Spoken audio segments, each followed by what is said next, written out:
Calaroga Shark Media.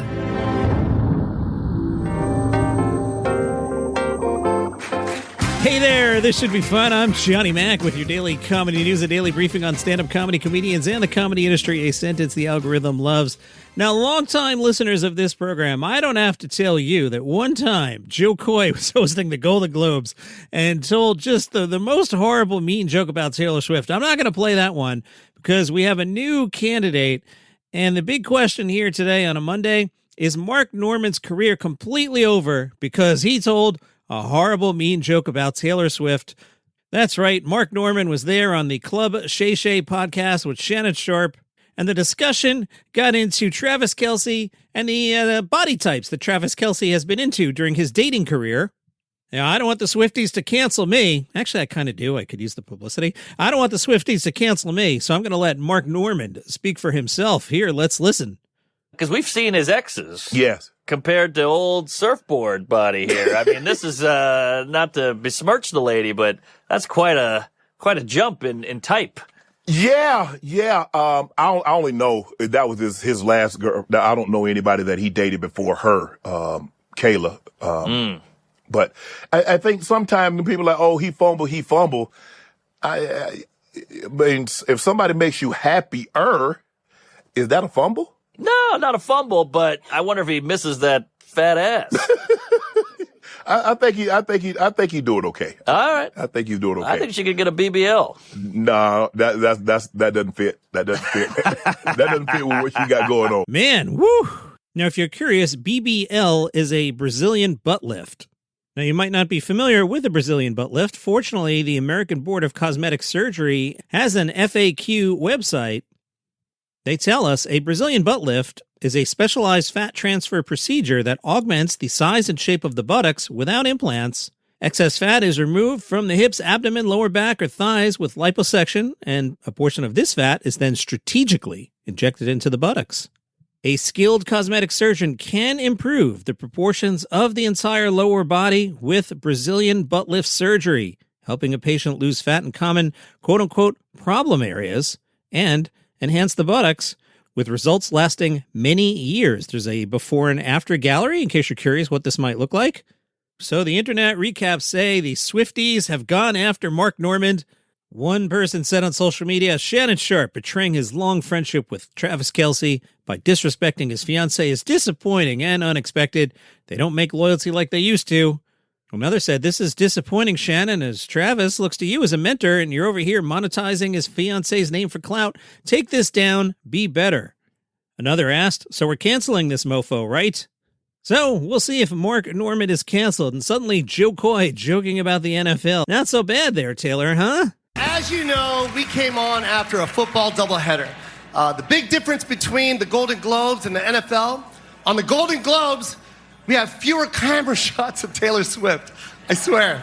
I have some thoughts about Mark Normand's new special. I'll do the quick version. Was really into it for like 13 minutes, and then my brain fried because of the relentlessness of just one-liner after one-liner after one-liner after one-liner after one-liner after one-liner after one-liner after one-liner after one-liner. You get it?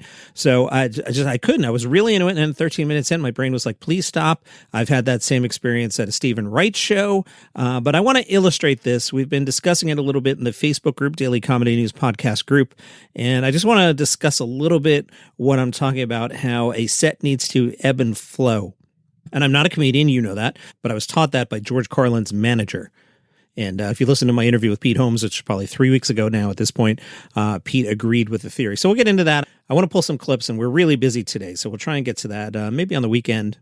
A lot of news all of a sudden. Josh Johnson is getting an HBO special. Now, if I had to guess which streamer Josh would show up on, I don't think I would have guessed HBO, but this is pretty cool. The special titled Josh Johnson Symphony will premiere this spring. No date on it, but it is now officially spring, so soon.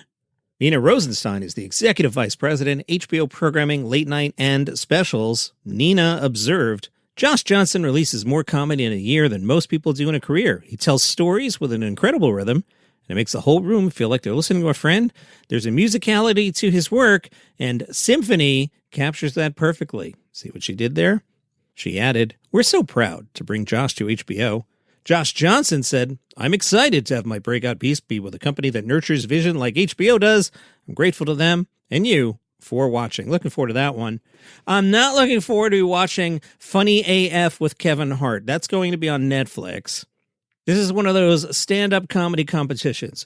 Why I'm not excited about it is because the nature of such a competition, when you put it on TV, a lot of these things in the past have had comedians who have had a minute of material, and they get on there, and then everybody goes, oh, so-and-so is really, really funny. Hey, John, how come you don't play him on your shows? How come you don't talk about him? And then I get to go, because they have 1 minute of material. So I'm a little biased against these shows. Hopefully this one is a little better. A lot of names attached to this. Funny AF with Kevin Hart. It'll premiere April 20th with 4 episodes on Netflix, and then episodes 5 and 6 the week after that, and then 2 more episodes live May 4th and 5th. What day of the week is that? That means I'm going to have to work. Please be the middle of the week. May 4th, a Monday, Tuesday, and the 5th, a Tuesday. Perfect. Thank you, Kevin Hart, for that. Because Wednesday, by the time May rolls around, Wednesday's volleyball night. By the way, I'm not kidding. I'm more or less in Morristown, New Jersey. If you are a female beach volleyball player or a volleyball player or just a female who would like to be on a beach volleyball team with a bunch of guys in their late 50s, hit me up. My email is in the show notes. We could use another player.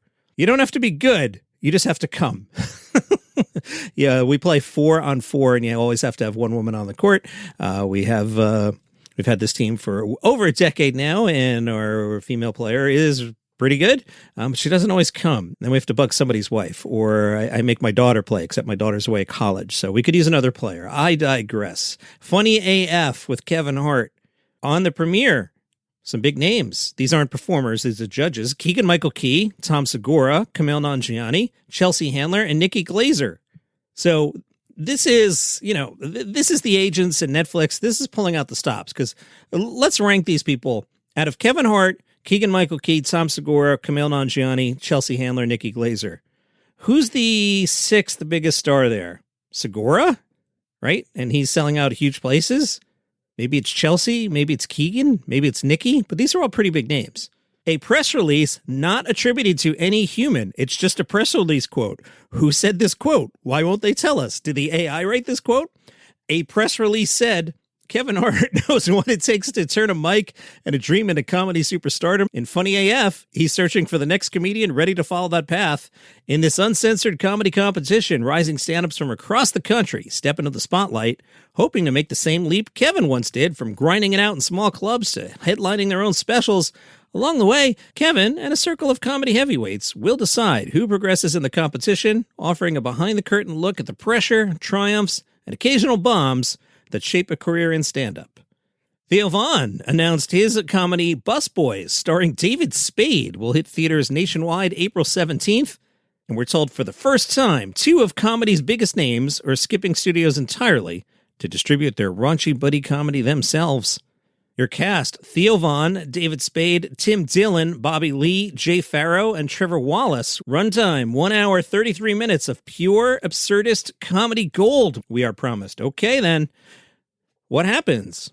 Well, Theo and Spade co-wrote this ridiculous buddy comedy about 2 hapless friends who believe becoming waiters will solve every problem in their lives. Sidebar. There's no chance Theo Von can act, at all, right? There's, 0 chance that he's a good actor, right? 0. Spade's going to be Spade. There's no chance, right? All right, shut up, John. All right, we are promised the dynamic between Theo Von's absurdist Louisiana fried humor and David Spade's sharp, seasoned comedy creates something totally fresh. What makes Busboys revolutionary isn't just the film itself, listeners. Oh, no. You see, Von and Spade didn't sell out to the studios or traditional distributors. No, they were like, hey, Paramount, Warner Brothers, we don't want your money. We're going to do this ourselves. We're going to show them in. And then the big movie studios were like, no, here's a lot of money. And Theo and Spade were like, no. We want to distribute this ourselves. That's what happened, everybody. You understand this. They all the studios bid on this film, and they were like, no, we want to release it ourselves. That's what happened. Stavros Halkias has joined the cast of Glenn Powell's upcoming comedy movie about a country music star in free fall. Sources tell Variety Stavros will play the agent of Glenn Powell's character. It'll be directed by Judd Apatow and premiere February 5th, 2027. I've been on my soapbox lately about people who seem like outsiders or insiders. So, you might just look at Stavros Halkias and be like, no, he's not one of those Hollywood insider types. He's in a movie directed by Judd Apatow starring Glenn Powell. He's in the club. As George Carlin once said, there's a big club and you ain't in it. Hey, remember last summer when comedians played the Riyadh Comedy Festival and, they were just the worst people who ever lived and everybody was so upset? Well, two of the comedians who played the Riyadh Comedy Festival, which, by the way, in my class Thursday, one of the students brought it up and he was not happy with comedians playing the Riyadh Comedy Festival. However, I hate to tell everyone, including my student, it has not affected anyone. Gabe Iglesias and Joe Koy, they both played Riyadh, and on Saturday night, they played a jam-packed SoFi Stadium and got the big shiny piece in Variety. Gabe was telling the tale, as I've shared with you before, after selling out Dodger Stadium, I was kind of thinking to myself, what do we do now? Are we done? Have we jumped the shark? Should we call it a day? I still feel young enough to keep doing stand-up. I still feel relevant, but I don't know that I could do something like this again. He reportedly paid $250,000 in penalties and overtime fees for going over his time slot at Dodger Stadium. There's a curfew and stuff. So the question was, can I find something big to do? What's going to be the next big thing? Gabe suggested to Joe Koy that they do a show at SoFi Stadium, and now they have. Gabe said Joe Koy was like, I don't know, Gabe. Gabe said, I'm like, oh, come on. How many sold-out forums are you going to keep doing? He says, in the end, I bullied Joe Koy into doing it. Joe Koy, he told Variety, I lived in that area, and I remember driving past the Forum and just thinking to myself, someday, but to be able to play SoFi, it's the biggest venue in LA. This is the most special moment of both of our careers. We went there 2 weeks ago to do a photo shoot, and we hugged each other and said, wow, this is crazy. So look, maybe Mark Normand told a horrible, mean joke about Taylor Swift, but I think the moral of the first half of today's episode is you can tell a horrible, mean joke about Taylor Swift, and you can play the Riyadh Comedy Festival. It doesn't affect your career at all. Coming up at noon Eastern today, it's the results of Comedy Survivor. I haven't put that episode together yet.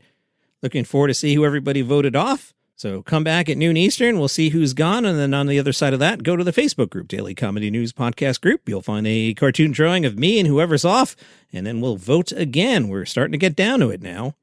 A different student in my class on Thursday, who wasn't the student who mentioned the Riyadh Comedy Festival, this was a different student. She is a big Chris Fleming fan. She stayed after class to grab me and just had this look on her face. She was sad, and she said, Chris Fleming is mainstream now. Now, she told me this on Thursday before I said that, quote unquote, on the air on Friday's podcast. And I was like, I said the exact same thing on the show tomorrow when we had this conversation.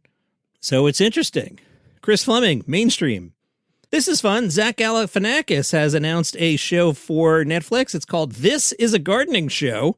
It'll be out on Earth Day, which is April 22nd, with 6 15 to 20-minute episodes. It is described as a refreshing and whimsical take on gardening. Rather than positioning himself as an expert, Galifianakis approaches the subject with curiosity and self-effacing humor with the goal of learning alongside his audience and giving viewers valuable, accessible, and educational tools to use in their own gardens. There is a trailer. It's a lot of fun. Let's listen. Hello. What are those, cameras? Okay, what do you want to talk about? If I were to offer a remedy to the human condition, it would be a garden. Or acid. The way we get food is so perverse right now. I think it's worth talking about it. Without sounding stupid, what is a tomato? And what we're leaving this next generation, they may have to know this stuff. What's your favorite fruit? Kale. Kale's not a fruit. Can you look at me and go, that's fascinating? That's fascinating. This is a food gardening show with your host, Zach Gaspafadaski. Congrats to the guys at Mystery Science Theater 3000, the new revival of it. They did a Kickstarter. They have raised $2,695,849 from 22,189 backers. While not as much as raised by previous fundraising campaigns to revive the show in recent years, the initial goal was to raise $20,000 to celebrate the 20th anniversary of Riff Tracks. They are going to make new episodes, and we're back to the not quite original cast, but at least not one of the derivative casts that we've seen in recent years. This version will star Michael J. Nelson, Kevin Murphy, and Bill Corbett. They will return in their original roles for the 4 new episodes.